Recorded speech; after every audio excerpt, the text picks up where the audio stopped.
Meus irmãos, vamos abrir nossa Bíblia na carta de Paulo a Tito, para este momento nosso de edificação pela pregação da palavra.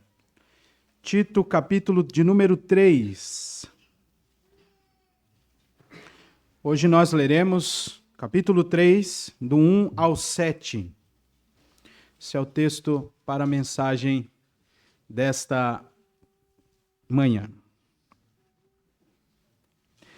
Tito 3, do 1 ao 7, assim diz a palavra do nosso Deus. Lembra-lhes que se sujeitem aos que governam, às autoridades. Sejam obedientes, estejam prontos para toda boa obra.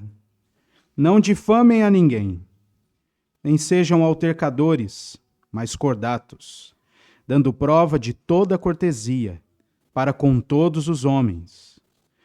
Pois nós também, outrora, éramos nécios, desobedientes, desgarrados, escravos de toda sorte de paixões e prazeres, vivendo em malícia e inveja, odiosos e odiando-nos uns aos outros.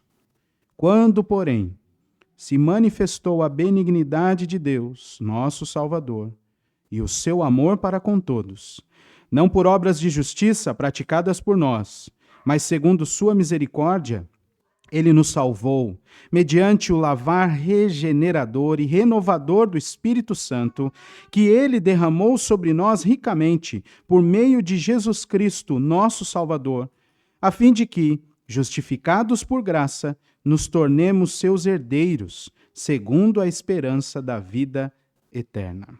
Até aqui a palavra do Senhor. Vamos orar mais uma vez.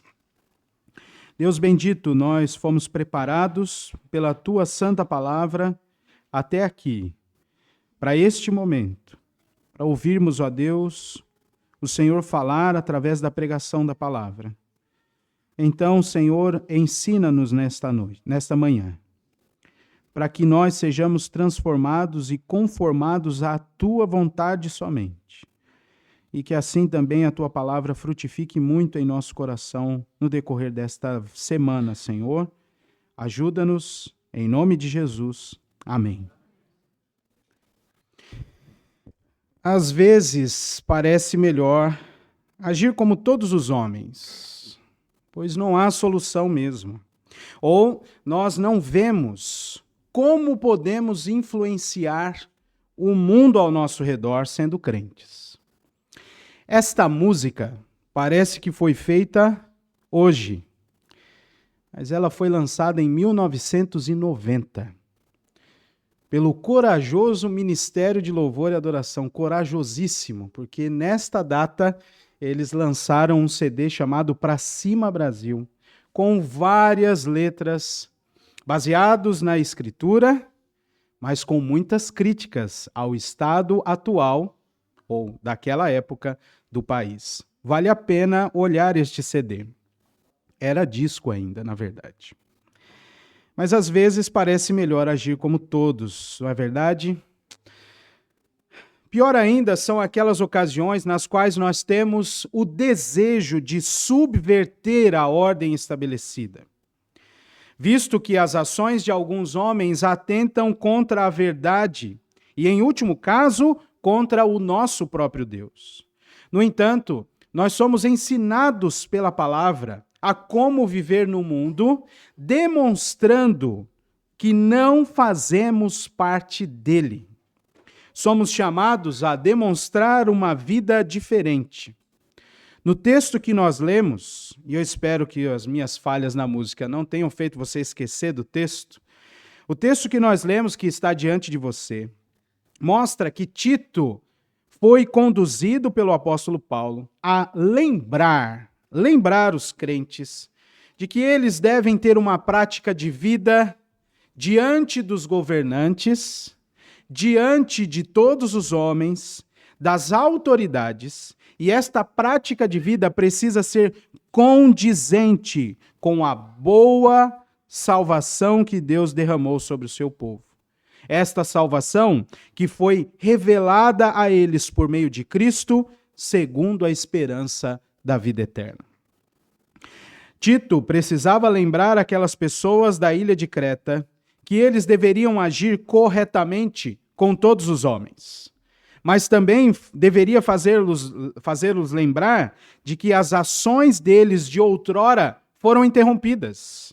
E ainda lembrar-lhes da salvação que Deus operou, a qual regenerou e renovou o seu ser.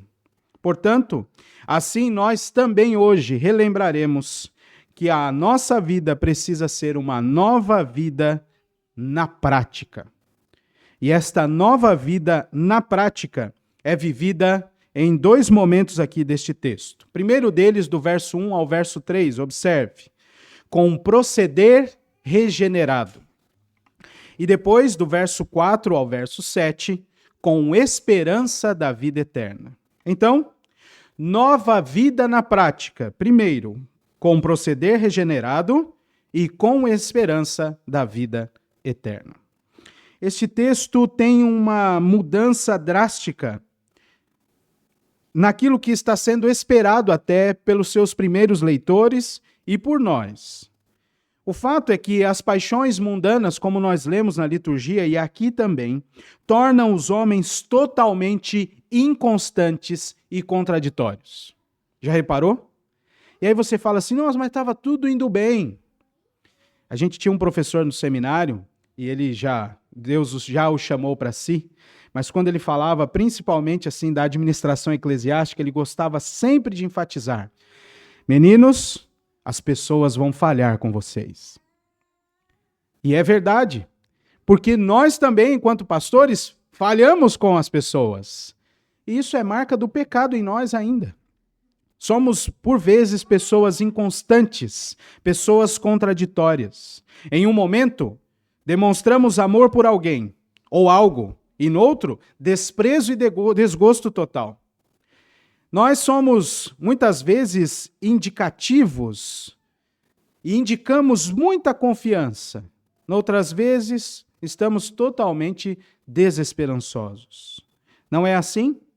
Estas situações e tantas outras mostram a volatilidade do nosso coração sem Deus. Mas para aqueles, e esta é a boa notícia do texto de hoje, para aqueles que foram encontrados pelo Evangelho, é necessário que os fatos básicos de sua nova vida sejam sempre lembrados, visto que estão em um processo contínuo e progressivo de santificação, para que assim permaneçam concentrados, produzindo frutos que honram o Salvador, tornando-os mais parecidos com herdeiros do porvir e menos integrantes deste mundo que jaz no maligno. Este é o grande desafio para o crente. O Senhor Jesus repetiu 2 vezes na oração que fez ao Pai, registrada em João 17. Eles não são do mundo, como eu também não sou. Nós somos povo peregrino, irmãos. E como povo que não faz parte deste lugar, nós precisamos demonstrar uma prática distinta das pessoas deste lugar. Aqui o povo do Sul, porque eu sou de São Paulo, do Sudeste, é muito marcado com as suas tradições. São Paulo, por exemplo, não tem muita coisa de tradição porque vem muita gente de fora para lá, então as coisas ficam meio mescladas. Mas sempre há um centro de tradição de algum lugar do país.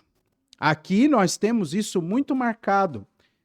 E em algumas situações eu acho isso muito legal, porque preserva a história. Mas por que com relação à fé, nós não somos tão apaixonados assim pela nossa tradição, pela nossa identidade, pela nossa linhagem? O que será que nos impede, que faz de nós crentes muitas vezes levados por ventos de doutrina? O cristão precisa ter uma nova vida na prática. E este primeiro momento no texto que vemos, do verso 1 ao verso 3, mostra para nós e nos lembra. Vê, não é coisa nova o que nós vamos ouvir aqui, mas é para você lembrar. Lembrar de que o seu proceder é um proceder regenerado. E não depende das suas ações, mas daquilo que Deus fez na sua vida. Veja que a partir do verso 1, vem então esta ordem de Paulo para Tito. E é uma sequência de ordens pelas quais nós já passamos. Estamos nos encaminhando para o final da carta. Então ele chama a atenção de Tito. Lembra-lhes. Esta é a única ordem aqui. Faze-os lembrar de que precisam se sujeitar aos governantes, se sujeitar às autoridades. Eles precisam lembrar de serem obedientes e eles precisam estar prontos para toda boa obra. Faze-os lembrar disso, Tito. Aqui a palavra para autoridade tem uma gama maior de significados. Mas tem a ver com aquele que começa o trabalho, ou começa alguma coisa, ou que é o primeiro de algo. Como se fosse o príncipe, ou o príncipe lá de Israel, por exemplo. Mas também esta palavra pode ser utilizada, e esta foi a escolha do Espírito Santo aqui, pela mão de Paulo, a utilizar esta palavra, aplicando-a àqueles que governam. E não é à toa que tem uma explicação para autoridades. Você viu aí? Lembra-lhes que se sujeitem aos que governam, vírgula, às autoridades. Estes, como figura de autoridade, são constituídos pelo Senhor. O primeiro lugar, diante de todos os outros, o principado, o magistrado. Esta não é a primeira vez que o apóstolo Paulo trata deste assunto. Escrevendo aos Romanos, ele fala, ora, vocês precisam se submeter às autoridades, porque não há autoridade que não seja constituída pelo Senhor. Não quer temer a autoridade? Faze o bem, e encontrarás o louvor dela. Agora, se você proceder mal, ela também traz a espada de Deus, porque ela foi constituída como autoridade do Senhor. A propósito, Paulo não está desmentindo o Senhor Jesus Cristo. Nós falamos em um de nossos emblemas de fé. Nós cremos em um Cristo que padeceu sob o poder de Pôncio Pilatos. Naquela época e naquele mesmo dia em que o Senhor Jesus foi morto, a autoridade constituída por Deus trouxe espada para a nossa vida, para o nosso benefício. Nós temos dificuldades em condicionar isso na nossa alma. E por que isso, pastor? Por causa das nossas paixões. Por causa das paixões que fazem guerra contra a nossa alma. Não fosse assim, nós não mudaríamos de ideia. Não fosse assim, nem mesmo os políticos mudariam de partido. Se eles estão convictos, eles vão até o fim. Poucos fazem isso. Mas hoje eu não quero falar muito de política, embora eu tenha que falar. Vamos voltar ao texto. Nossa dificuldade em honrar as autoridades, meus irmãos, reside no fato de que, por vezes, nós podemos amá-los mais do que a Deus. Ou, por vezes, desonrar o Senhor nos rebelando contra as autoridades. E o nosso país vive assim hoje. Mas isto é o fruto de algo que foi semeado ao longo de muitos e muitos anos. As paixões da carne estão motivando, inclusive, cristãos a não buscar mais a glória de Deus, mas uma ideologia. A não servir mais o Senhor em seus gabinetes, despachando coisas que são boas obras, que são melhorias dos seus locais de onde eles foram eleitos. E deveria ser assim como bons cristãos, não somente quando a mão molha com emendas PIX.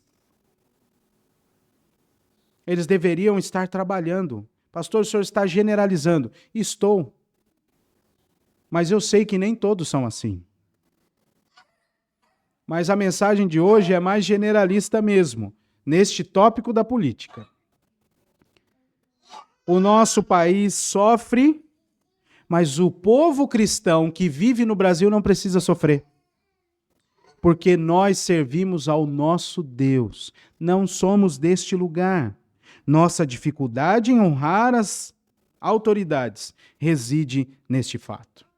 Há um limite, bem verdade seja dita, há um limite de obediência às autoridades. Qual seja? A nossa obediência irrestrita ao Senhor. É só aqui, na nossa obediência ao Senhor, que nós passamos então a desonrar autoridades terrenas, sabendo que constituídas de poder elas também podem trazer espada sobre nós. Mas nós estamos servindo e honrando ao Senhor. Quando a autoridade e os governos determinam ações que levam o povo de Deus a transgredir a palavra dele, então a obediência ao Senhor deve ser posta em primeiro lugar, ainda que a autoridade ou o governo constituído use com a espada contra os crentes. A Bíblia tem vários exemplos disso, que confirmam essa verdade. Vários. E são muitos mesmo. Vamos citar o mais conhecido deles, talvez. Daniel. Daniel foi condenado à morte porque desobedeceu um decreto. Um decreto real. Um decreto, segundo os medo-persas, que é estabelecido e não pode ser revogado. E toda aquela tramóia que foi contra ele foi para tentá-lo demover da sua integridade. Aqueles homens invejosos que tramaram contra Daniel tentaram pegá-lo na lei do país e ele era bom. Ele era íntegro no seu proceder, ele cumpria as leis. Ah, mas quem está lá... Não, as leis. A ordem. E então eles colocaram Daniel contra o Deus dele. E Daniel foi condenado à morte porque ele também foi íntegro diante de Deus. Disseram, não vai mais buscar nada se não for pelo nome do rei. Ele foi para casa e orou e pediu a Deus. Ele foi descoberto fazendo isso. E foi condenado à morte. Há tantos outros exemplos. Mas tem uma coisa que talvez nós não pensamos. De fato, a autoridade tem a espada dada pelo Senhor para disciplinar o mal. Mas vocês precisam se lembrar de que Deus tantas outras vezes feriu a própria nação, que desumanizou e muitas vezes fez sofrer o povo dele. Deus castigou as nações que castigaram o povo dele. O que não pode acontecer é nós esperarmos que Deus haja com justiça quando nós estamos desobedecendo a Deus em nosso proceder. Mas se formos colocados com integridade e vivendo a nova vida na prática mesmo, o Senhor vai continuar conduzindo a sua obra. E certamente vai destruir os inimigos do seu povo. Ainda que eles estejam ocupando uma posição que o próprio Deus os colocou.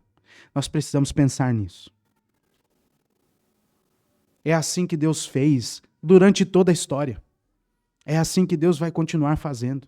Deus usou a nação do Egito para fazer algo maravilhoso no meio do seu povo. E depois desonrou o Egito.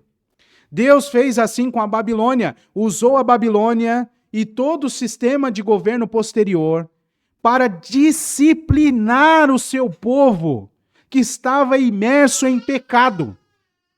Mas depois Deus disciplinou a Babilônia, porque o povo de Deus sofreu muito na mão deles.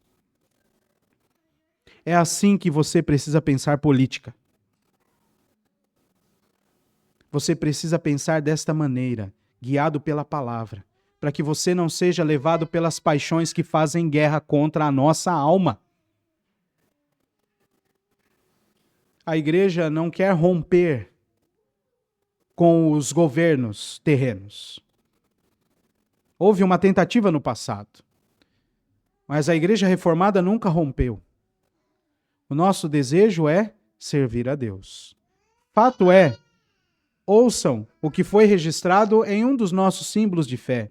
A Confissão de Fé de Westminster, no capítulo 23, e os parágrafos 3 e 4 dizem o seguinte: os magistrados civis não podem tomar para si a administração da palavra e dos sacramentos, ou o poder das chaves do reino do céu, nem de modo algum interferir em matéria de fé.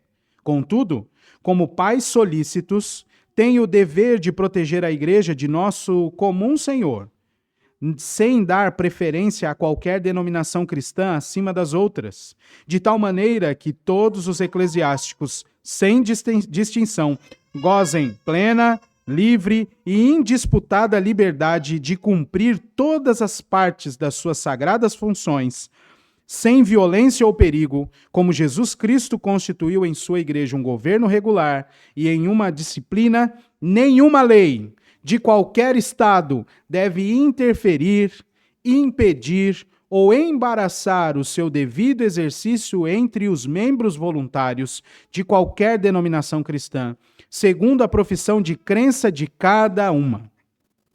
E é dever dos magistrados civis proteger a pessoa e o bom nome de todos os que lhes são relacionados, de modo que a ninguém seja permitido, sob pretexto de religião ou de incredulidade, ofender, perseguir, maltratar ou injuriar a quem quer que seja. E bem assim tomar providências para que todas as assembleias religiosas e eclesiásticas possam reunir-se sem serem perturbadas ou molestadas. Isso é o dever dos magistrados. E o dever do povo? É dever do povo orar pelos magistrados, honrá-los, pagar-lhe tributos e outros impostos, obedecer às autoridades, e tudo isto por dever de consciência. Incredulidade ou indiferença em questão à religião não invalida a justa autoridade do magistrado, nem isenta o povo da obediência que lhe deve. Obediência essa da qual não estão excluídos os eclesiásticos. O Papa não tem nenhum poder ou jurisdição sobre os magistrados dentro dos domínios deles, ou sobre qualquer um de seu povo. E muito menos tem o poder de privá-los de seus domínios ou de suas vidas por julgá-los hereges ou sob qualquer outro pretexto. Termina aqui este trecho. Esta é a nossa lente para interpretar os fatos. O Senhor é o justo juiz. O Senhor é o justo juiz. Há mais questões acerca de autoridade que precisamos considerar, que vão além do âmbito público. Quem são as pessoas acima de você numa estrutura de relacionamento? Pense aí. No lar, o marido é a autoridade. Os pais são autoridade sobre os filhos. Na igreja, a liderança está constituída de autoridade. E como temos nos relacionado com essas autoridades? O ensino também é aplicável aqui. Não só pensar em política. Talvez você seja um daqueles muito aguerridos sobre política. Mas é um péssimo líder em casa. É um péssimo pai. É um péssimo marido. Talvez você queira solucionar todas as coisas da política do país. Tenha até projetos de governo, mas é uma péssima esposa. É uma péssima filha. De que adianta? E aqui nós precisamos nos lembrar daquela palavra que foi dita pelo apóstolo Pedro, em outro contexto é verdade, mas se aplica muito bem aqui. Importa obedecer a Deus do que aos homens. Pare de gastar tempo olhando para fora e comece a cuidar da sua família. Comece a cuidar da sua relação familiar. Comece a se submeter à sua autoridade no trabalho.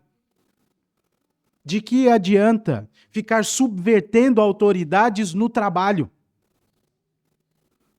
Que tipo de testemunho você está tendo? Seria ótimo se todos os nossos chefes fossem crentes. Pensa nisso. Seria ótimo se todo o Congresso Nacional fosse crente. De verdade. E não participantes de uma bancada evangélica. Mas crentes de fato. Seria maravilhoso. Seria ótimo você pegar o guia do seu convênio e não procurar apenas especialista, mas estar na frente assim, ó, cristão. Para você ter condições tranquilas de ir se consultar com um irmão em Cristo. Como seria bom! Mas a palavra de Deus diz que nós não conseguimos nos desvincular dos ímpios. Lembra que a gente leu isso semana passada? Senão a gente teria que sair do mundo. Como nós encaixamos o nosso entendimento bíblico em nossas práticas? Nós somos novas criaturas. Precisamos ter uma nova vida na prática, que tem este proceder regenerado. Porque é exatamente isso que Paulo vai dizer na continuação deste período. Paulo segue exortando Tito a lembrar os crentes para eles estarem sempre prontos para toda boa obra. Para que eles sejam sempre intencionais no serviço para todas as pessoas. E por que isso? Veja que eles precisam ser, veja o versículo de número 2.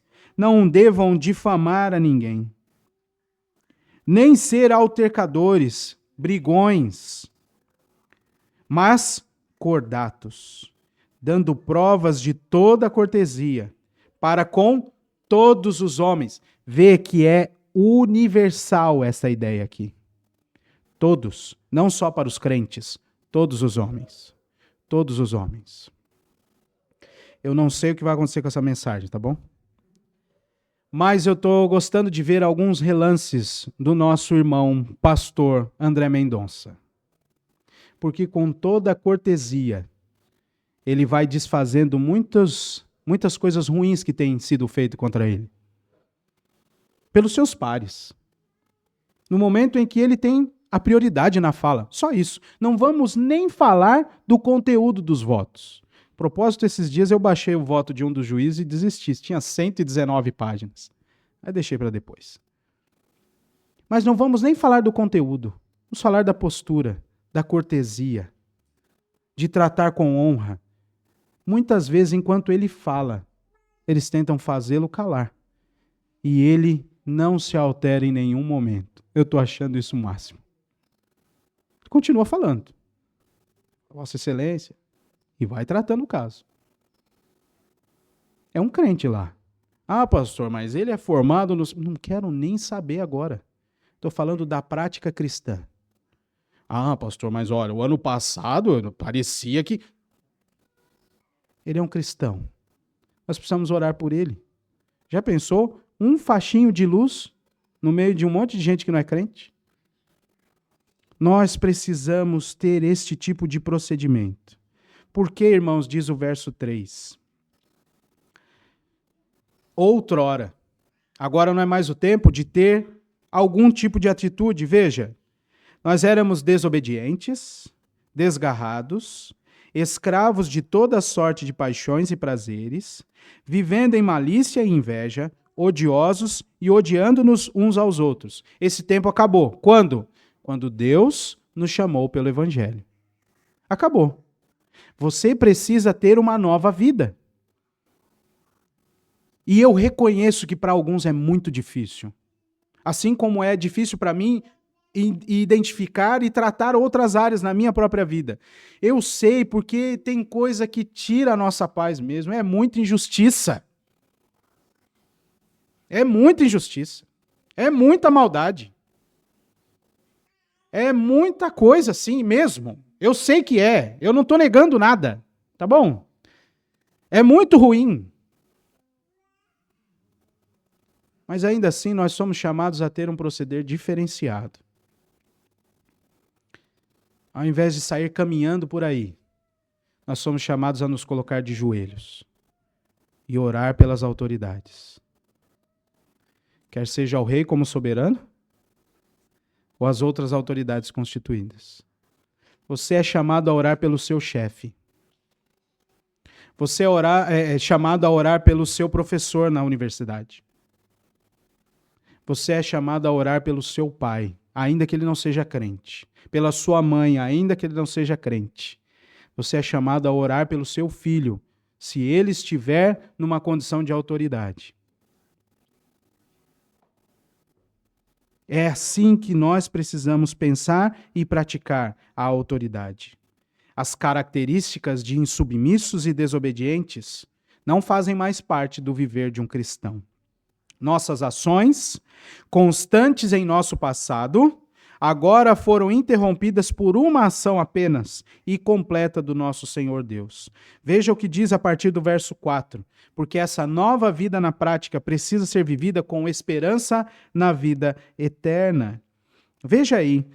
Quando, porém, nós outrora éramos assim, mas quando se manifestou a benignidade de Deus, a sua boa vontade, a sua afeição concernente à humanidade, que é isso que significa a palavra, Deus nos demonstrou a sua salvação e o seu amor para com todos, não por obras, e a gente leu isso na liturgia de novo, mas segundo a sua misericórdia. Ele nos salvou, e aí diz o versículo 7, para que, justificados por graça, nos tornemos seus herdeiros, segundo a esperança da vida eterna. Ele nos salvou com esse propósito. Mas o que há no meio aqui é algo fantástico e maravilhoso, e às vezes até constrangedor. Deus nos salvou mediante um lavar renovador e regenerador. E este lavar vem pelo poder do Espírito Santo que foi derramado no coração do crente por meio de Cristo Jesus. A salvação nos purifica. A salvação em Cristo nos renova. A salvação em Cristo muda o nosso jeito de pensar e o nosso jeito de agir. E este era um dos ideais da reforma que está tão apagadinho no nosso país hoje. Nós, como crentes, como servos do Senhor, servindo nas diversas áreas para as quais nós fomos chamados. Na indústria, na educação, no governo, para que todos nós pudéssemos demonstrar a beleza que há em uma pessoa que era totalmente degradada, ser apresentada pelo próprio Deus, renovada, lavada, purificada pelo poder do próprio Deus. Que grande bênção seria viver num país assim. Mas o crente já pode desfrutar da mansão celestial aqui. Nós somos peregrinos, nós somos forasteiros. O nosso Deus nos regenera, o nosso Deus nos purifica, o nosso Deus nos renova. A graça do Senhor nosso Deus, o lavar regenerador do Espírito Santo e o derramamento deste Espírito por meio de Cristo Jesus constrói, então, a base da nossa salvação. Vivemos para expressar a obra da Trindade em nossa vida. Debaixo do governo soberano de Deus sobre qualquer esfera. Você crê que Deus continua conduzindo o Brasil? Você crê? Você não crê? Você tem dúvidas? Porque a coisa está indo mal. Será que você está lendo o Salmo 73 e aplicando ao Brasil? Por que as outras nações prosperam e nós não? Mas Deus governa isso aqui. A terra é dele. O Salmo 24 vai dizer isso. Do Senhor é a terra. E tudo o que nela há. Este país aqui, este Brasil brasileiro, pertence ao Senhor. E não é uma marcha que vai declarar isso. Porque não muda o fato de que Deus é o Senhor de todo este território. Mas há pessoas dentro deste território que não fazem parte do povo dele. E isso precisa fazer você também pensar. E o povo dele que vive neste lugar, ele guia, protege e resgata em muitos problemas. Eu já disse isso aqui em outros momentos. Eu gosto de ser brasileiro. Embora não tenha tido a experiência de ir a outros lugares. Mas eu gosto demais desse lugar. Lugar bonito. Gente tranquila. Não tão sincera como diz a música. Mas o povo é bem legal aqui. Uma terra extremamente frutífera. Extremamente frutífera. E nós nascemos aqui. Não dependemos de outra nação para os frutos. Embora nós vendamos tudo para outras nações. Estamos totalmente loteados aqui. Isso é uma tristeza. Mas ainda assim somos brasileiros. E mais do que brasileiros, somos salvos pelo sangue de Cristo. E nós precisamos viver assim. Meus irmãos, eu quero trazer algumas aplicações para a gente encerrar. A primeira delas, então, é: ore pelo Brasil e por suas autoridades. Mesmo que você esteja mordendo o dente, ore. Eu queria desafiar você nesta semana a distribuir nos dias da semana os motivos de oração pelo seu país. Pode começar por hoje, porque a semana começa hoje. Ore por Balneário Camboriú. Uma cidade maravilhosa, né? Mas tem problemas. Muitos problemas. Ore por Balneário Camboriú. Ore pelo estado de Santa Catarina. Ore pelo estado de Santa Catarina. E olha como é curioso. Talvez você pense assim, não preciso orar, porque está tudo bem. O estado está bem. É um dos melhores estados. Com a maior quantidade de concentração de riqueza. Um dos estados que mais está exportando. E que nem mesmo o IOF ou o tarifaço parou com o progresso do estado. Pastor, não precisa orar. Ora, bendito. Ora incondicionalmente pelo lugar onde você mora. Ore pelo Brasil. E como? Não é assim, ó, Senhor, abençoe a nossa nação. E ainda lembra do versículo: feliz a nação cujo Deus é o Senhor. A nação cujo Deus é o Senhor é o povo dele, tá? Muito bem. Mas não é essa oração que é para você fazer. Ora pelo seu país. Ora pelo Congresso. Ora. Não sei o nome de nenhum deputado, pastor. Não tem problema. São mais de 500. É difícil mesmo. Ora por eles. Ah, pastor, eu sou bairrista. Vou orar só pelos de Santa Catarina. Não, você não entendeu. Ore pelo Congresso nesta semana. Ore pelo Judiciário. Ore pelo Judiciário. Você só fica olhando o STF e as outras esferas. Quantidade de processo parado. Um monte de gente esperando notícia. Um monte de gente esperando condenações. Um monte de gente esperando sentença para poder ter remédio de alto custo. Só isso. Está lá engavetado. Não estamos nem falando de moralidade. Ore pelo Judiciário. Ore por seu presidente, como constituído como autoridade de Deus. Não é crente. Não é. Ore pelo seu presidente. Ore pelos ministros do seu presidente. Ore pelas forças de segurança, que precisam muito das nossas orações. Ore por eles. Muitas vezes eles se põem a risco de morte por alguém que não merecia, segundo aos olhos humanos. Ore, ore. Você já imaginou se as forças de segurança falam assim, não, o Brasil está indo de mal a pior, agora vamos deixar agora. Abre as fronteiras, abre aí, abre tudo agora, deixa. Vamos fazer greve. Tem gente que pensa assim. Mas se o lixeiro deixar de passar uma semana, ele já começa a reclamar do poder público. Irmãos, nós não podemos ser incoerentes. Incoerentes com a nossa fé. Ore, ore, ore pelo seu país. Ore pela sua igreja em segundo lugar. Aqui, a igreja de Balneário, ou aqueles que nos visitam, são membros de outras igrejas, ore por suas igrejas. Os irmãos que são membros dessa igreja, ore pela igreja de Balneário Camboriú. Ore pelos líderes que aqui estão, os presbíteros, presbítero Daniel, presbítero José, presbítero Wilson.